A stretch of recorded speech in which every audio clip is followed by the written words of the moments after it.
HOA Karen called the cops because my granddaughter swam in my lake. I sued so hard the HOA went bankrupt. Have you ever watched a grown woman call the cops on an 11-year-old girl for dipping her toes in a lake she was born beside? Because I did. And 10 weeks later, that same woman's entire HOA empire came crashing down under the weight of one very bad decision. It started on a quiet Sunday in July. My granddaughter, Ellie, had come up from Austin to spend 2 weeks with me at the lakeside cabin I built after my wife passed. That lake hides not just water. It's memory. My grandkids learned to fish there, to skip stones, to laugh again after her funeral. I even scattered part of her ashes right at the bend near the old willow tree. So when Ellie ran down to the dock that morning in her pink goggles and cannonballed into the shallows with a giggle so pure it made the herons look youpy, I smiled. That sound was sacred. But not to Karen Moffat. You ever meet someone so power-hungry they weaponize silence? Karen was wide, mean, and always watching perched in her porch rocker like a hawk with a clipboard.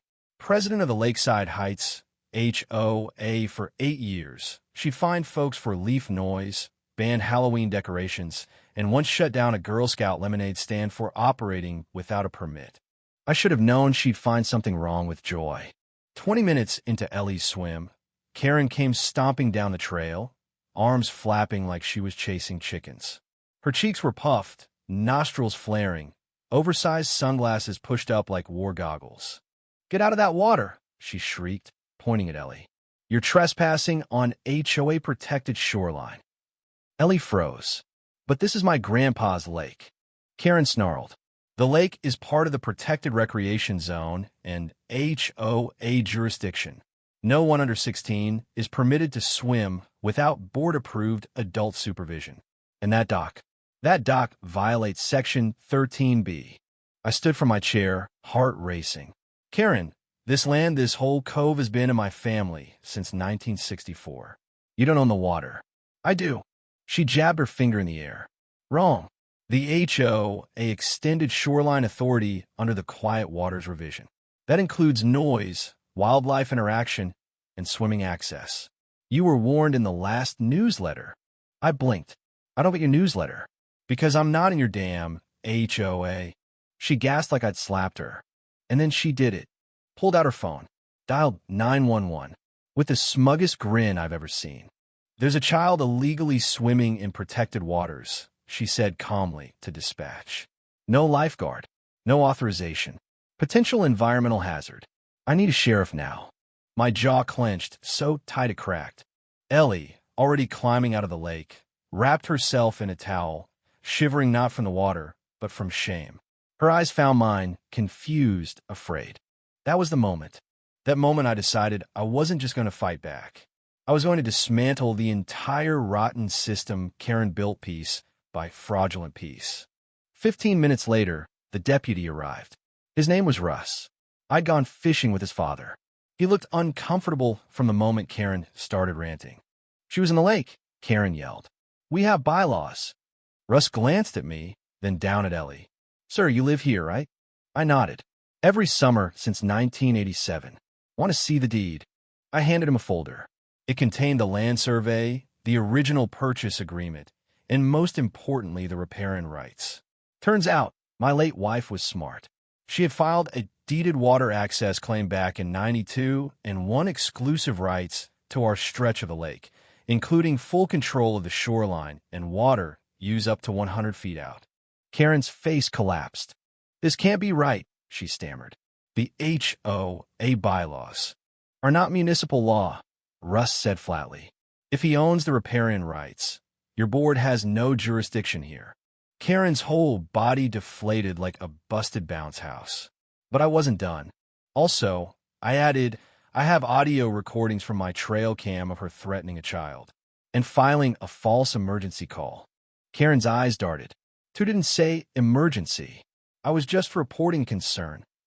Russ turned to her slowly. "You said illegal swimming. On private property. You said environmental hazard. Ma'am, you made a false statement to dispatch. That's a misdemeanor. Do you want to amend your report?" Karen opened her mouth, but nothing came out. She looked like a balloon someone had drawn a permanent scowl on and then forgot to tie. I leaned in just enough for her to hear me over the breeze. You ever make my granddaughter feel unsafe again, I'll take you to court so fast your HOA charter will catch fire midair. What she didn't know? Twist number 1. I already was taking her to court. 2 weeks before, Karen had mailed me a citation demanding $2,500 for unauthorized dock repairs. I'd quietly hired a land rights attorney, Ellie's godfather, and we were preparing a formal suit. But now I had something better. Public false reporting, abuse of power, HOA overreach, and video proof of her targeting a minor. I filed the lawsuit the next morning. And that was just the beginning. The suit I filed wasn't just for harassment or a false police cowl. It was a full-scale civil rights claim. Targeted intimidation of a child, unlawful assertion of authority, property interference, and yes, emotional distress. I named Karen personally, and I named Lakeside Heights HOA as a co-defendant. Karen thought she could hide behind board policies. But those policies? They weren't law. And they sure didn't override a 1992 riparian deed or the fact that she'd repeatedly cited non-members, trespassed while enforcing fake ordinances, and cost me legal fees and emotional harm. Twist number 2? I wasn't the only one. After word got out, 11 other residents came forward with stories of being fined, shamed, or threatened, most of them not even HOA members. A retired veteran showed me a letter Karen had taped to his truck windshield, demanding he cease and desist parking that military eyesore by the lake. Another woman cried when she admitted she'd stopped bringing her special needs son to the shoreline because Karen said he was too loud. The more we dug, the worse it got. Turns out, Karen had been abusing a loophole using a soft boundary clause in the HOA charter that let her expand oversight zones temporarily during community development assessments. But those assessments? Never filed. Never voted on. Never legal. She'd been making it all up. By mid-August, we filed a class action lawsuit. By September, the local news ran the headline. HOA president faces multi-resident lawsuit after calling cops on 11-year-old girl. Karen went silent. The HOA board scrambled, but it was too late. They had to release their financials during discovery, and that's when the final nail hit. Karen had been paying herself a discretionary leadership stipend. For years, $1,000 a month, disguised under administrative outreach in the budget. When questioned, she said it was earned for board representation and member engagement. But when they asked for the receipts, nothing. No emails, no meetings, no minutes. Only memos she had typed herself and signed with a rubber stamp that read, HOA authorized. By October, the county court ruled in our favor. The HOA was ordered to dissolve within 90 days. Karen was fined personally $150,000 in damages and fees, plus a court-ordered public apology to Ellie and the community. I'll never forget the day she gave it. We gathered at the lake. The same dock, same water. Ellie wore the same pink goggles. She held my hand as Karen, red-faced and trembling, stood behind a microphone in front of 80 residents and whispered, I abused my authority. I was wrong. I'm sorry. But Ellie didn't say a word. She just leaned in and kissed me on the cheek. That was all I needed. A month later, Ellie and I built a new wooden bench by the lake with her name carved in the back. We planted daisies near the steps. And the HOA clubhouse? Gone. Sold off at auction to pay legal debts. The land it sat on? I bought it. Turned it into a community picnic area. No fences. No bylaws. No gate codes. Just open sky and free kids. And Karen? Last I heard, she moved to a condo, 2 towns, Overno, H.O. Changed her name on Facebook to Cayman Row. But we all remember. Everyone always does. And Ellie? She swims every morning now when she visits.